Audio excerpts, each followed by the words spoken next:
প্রবল জনরোষ চাপ পদ খোয়ালেন তার জেরে শেখ শাহজাহানের ভাই। অঞ্চল সভাপতির পদ থেকে তাকে সরিয়ে দেওয়া হলো। শেখ সিরাজউদ্দিন অঞ্চল সভাপতির দায়িত্ব এবার থেকে সামলাবেন বর্তমান অঞ্চল সম্পাদক।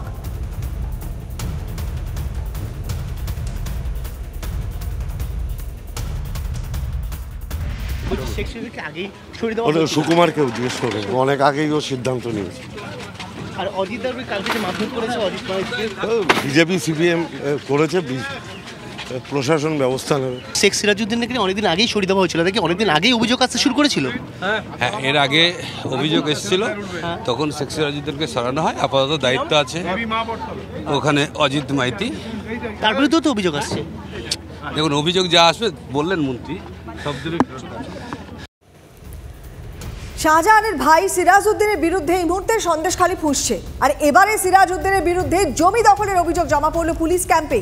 কাঠপোল বাজারে পরিযায়ী শ্রমিক অভিজিৎ সামন্তর 1 শতক জমি দখলের অভিযোগ সিরাজউদ্দিনের বিরুদ্ধে। জমি দখলের অভিযোগ নেয়নি পুলিশ, দাবি করেছেন অভিজিৎ।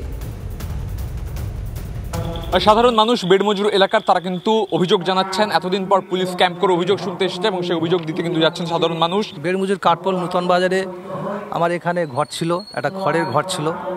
আমি এই জায়গাটা নিয়েছি গুরুচরণ সর্দারের কাছ থেকে নিয়ে।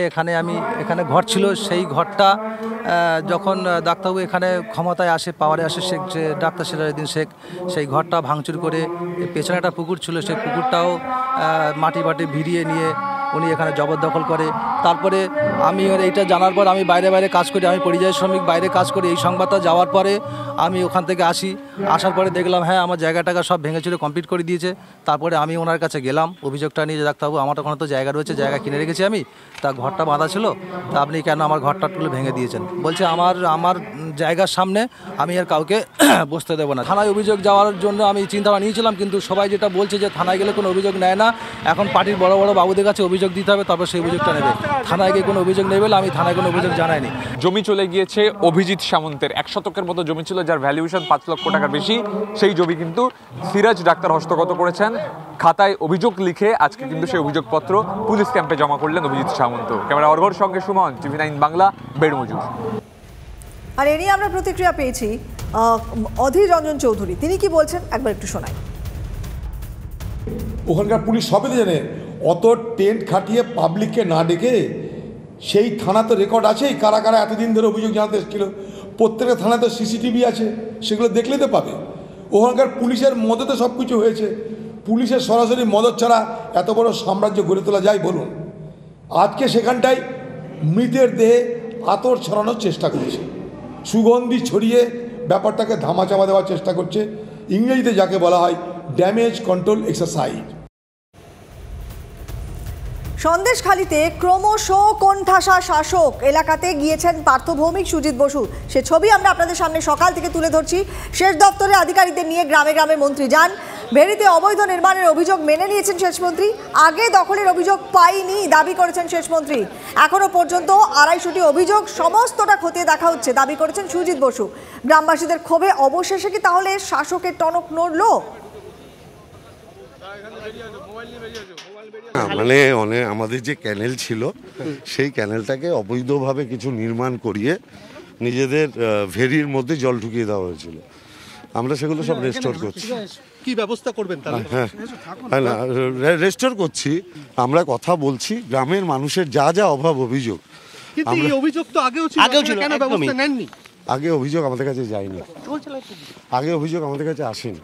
কেন আসেনি? জনপ্রতিনিধিরা দেখেননি? বিধায়ক আগে আসেনি অভিযোগ। এবার কেন দেখেননি, কি কারণ এটা হয়েছে, সেটা তো এই মুহূর্তে বলা সম্ভব না।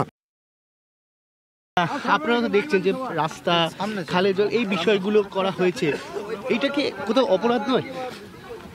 অপরাধ হলে শাস্তি হবে। আমরা তো অলরেডি দেখেছেন তো শাস্তি হচ্ছে। হ্যাঁ, অপরাধকে তো কোনো আমরা গার্ড করছি না। একদমই গ্রামের মানুষের কথা মাঠে এসে শুনছি, গ্রামে এসে শুনছি, লোকের অভিযোগ শুনছি, এগুলো রেস্টোর করে দেওয়া হবে। বিধায়ক সুকুমার মাহাতো একটা কথা কিছুক্ষণ আগে আমাদের জানিয়েছেন যে উনি আগেও অভিযোগ করেছেন উত্তম সর্দারের বিরুদ্ধে বা শিবপ্রসাদ আর্যার বিরুদ্ধে আগেও অভিযোগ পেয়েছিলেন এবং উনি করেছিলেন, কিন্তু তারপরেও শুধরায়নি পরিস্থিতি। সে কী হয়েছিল আমি জানি না, আমরা যখন এসেছি তখন নিশ্চয়ই এটার ব্যবস্থা একটা হবে। এই রাস্তা খাল এগুলোর আবার খালের তো বলছি তো, ওরা যে নোনা জলটা ঢোকাতো ওইটা আপত্তি ছিল, সেই 4টে জায়গা দিয়ে যেখান দিয়ে নোনা জল ঢুকতো সেই নোনা জলে ঢোকার জায়গাগুলো বন্ধ করা হবে। পার্থভূমিকানে সেচমন্ত্রী আছে, বলেছে 20 দিনের মধ্যে করে ফেলবে।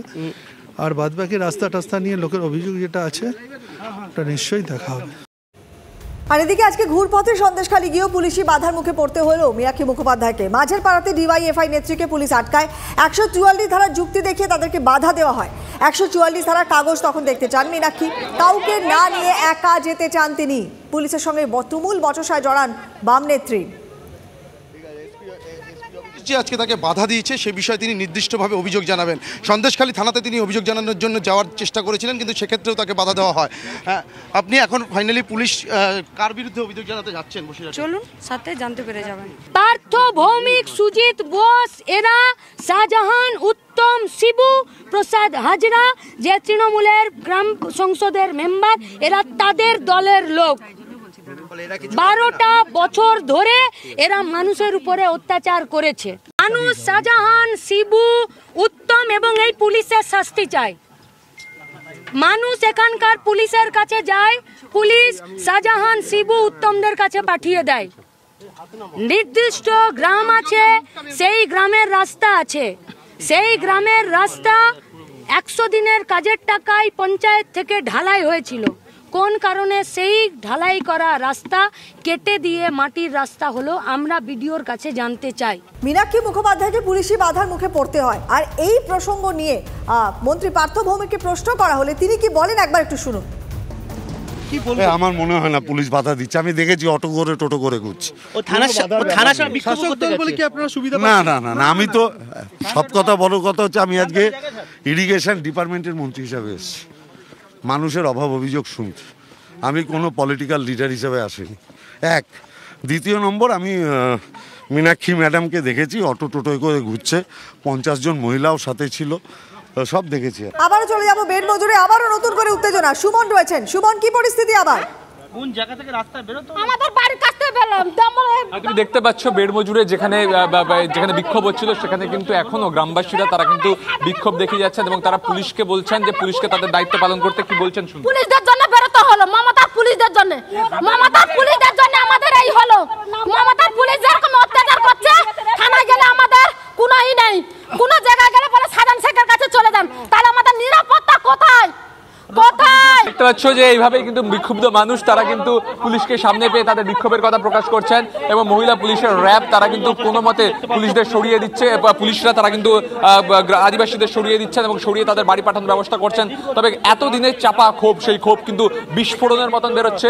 পুলিশ যতই তাদের সরিয়ে দেওয়ার চেষ্টা করুন না কেন, তারা কিন্তু বারবার বাইরে বেরিয়ে এসে উত্তেজনা সৃষ্টি করছেন এবং তারা বলছেন যে তাদের দুঃখ দুর্দশার কথা। তুমি দেখতে পাচ্ছ এখন পুলিশ তাদেরকে সরিয়ে ফেলার চেষ্টা করছে এবং তারা পুলিশের উদ্দেশ্যে বলছেন যে শাহজাহান শেখকে অ্যারেস্ট করুন, আমাদের নিরাপত্তা দিন, সিরাজ ডাক্তারকে অ্যারেস্ট করুন, আমাদের উপর অত্যাচার চলেছে। সেই অত্যাচারের কথা বলতে বলতে কিন্তু তারা পুলিশের সাথে বাকবিতণ্ডায় জড়িয়ে পড়ছেন। তুমি সরাসরি সেই ছবিটা দেখতে পাচ্ছ। পুলিশ আধিকারিকরা, মহিলা পুলিশের যে র্যাব, তারা গিয়ে কিন্তু তাদের বোঝানোর চেষ্টা করছেন এবং তারা কিন্তু কার্যত বলা চলে নাছোড়বান্দা। তারা বলছেন শাহজাহানের গ্রেপ্তার চাই, শাহজাহানের ফাঁসি চাই। একদমই, মানে পরিস্থিতি নিয়ন্ত্রণে তো দূর, এই তাদেরকে বোঝাতেই সক্ষম হচ্ছেন না পুলিশ কর্মীরা। বারবার উত্তেজনা, বারবার উত্তেজনা। কোথায় নিয়ে যাচ্ছেন এই পুলিশ কর্মী মহিলাকে সুমন? দেখো তাদের সরিয়ে ফেলা হচ্ছে, বুঝিয়ে বাজিয়ে এদিক ওদিক করা হচ্ছে, কিন্তু তারা বুঝতে নারাজ। তুমি দেখছো পুলিশ আধিকারিকরা বোঝানোর চেষ্টা করছেন, তবে ক্ষোভের বাঁধ ভাঙলে বোধহয় এটাই হয়। সেই পরিস্থিতি তুমি দেখতে পাচ্ছ। পুলিশ আধিকারিকরা তারা আদিবাসী মহিলাদের বোঝানোর চেষ্টা করছেন, তবে তারা নাছোড়বান্দা, তারা কিন্তু বাকবিতণ্ডায় জড়িয়ে পড়ছেন বারবার।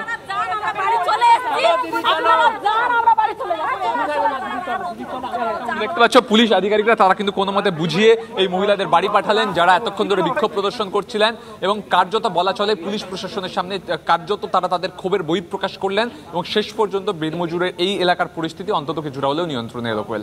তাদের একটাই দাবি নিয়ে যে অবিলম্বে যাদের বিরুদ্ধে মূল অভিযোগ, যাদের জন্য আজকে তাদের এই পরিস্থিতি, তাদেরকে অ্যারেস্ট করতেই হবে।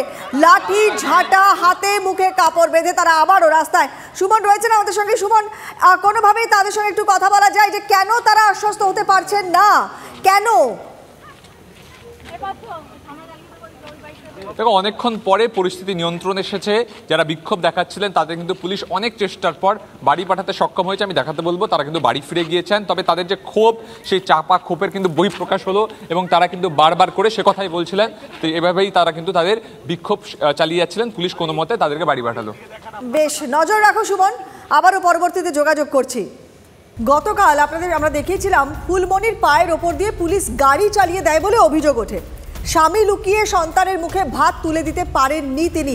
TV9 বাংলায় কাতর আর্জি জানিয়েছেন বেনমজুরের ফুলমণি ভূঁইয়া।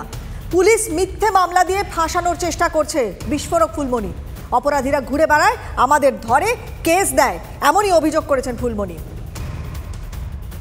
রাতে 8-10 বার করে আসতেছে, তা এসে ঘরে তো স্বামীকে খুঁজতেছে। আমার স্বামী এখন বাড়িতে থাকবে কি করে? রাত্রে তো পহরে লোক আসছে, 10-12 বার এসছে। কারা আসছে? পুলিশ তো পুলিশের আগে গুন্ডা বাহিনী এসেছে, পুলিশ আসতেছে। বাড়ি ভাঙচুর করার প্রকল্প ছিল, দরজা খুললেই গ্রিল খুললেই ঢুকবে, শুধু বলে দরজা খোলো, এসে শুধু বলে দরজা খোলো। কেন? আমি একা মহিলা মানুষ থাকি, থানায় কি করে যাব? আমার পায়ে ব্যথা, আমার স্বামী এখন, আমি তো একা মানুষ, আমার তো রান্না খাওয়া কেউ করার লোক না, আমার দুটো শিশু কি করে আসবে? আপনার রান্না হয়েছে না, আমার আজকে রান্না হবে কি করে? আমি মুড়ি খেয়ে আছি, আমার বাচ্চা কাচ্চা হইলো পাশের বাড়ি কারোর বাড়ি খেয়ে আসবে এখনই। আমার স্বামী বাড়িতে ভাত খাচ্ছিল, ওখান থেকে বলেছে তোমার বউকে অ্যাক্সিডেন্ট করেছে শুনে আমার স্বামী গেছে, আমার স্বামীর নামে কেস দিয়ে দিয়েছে।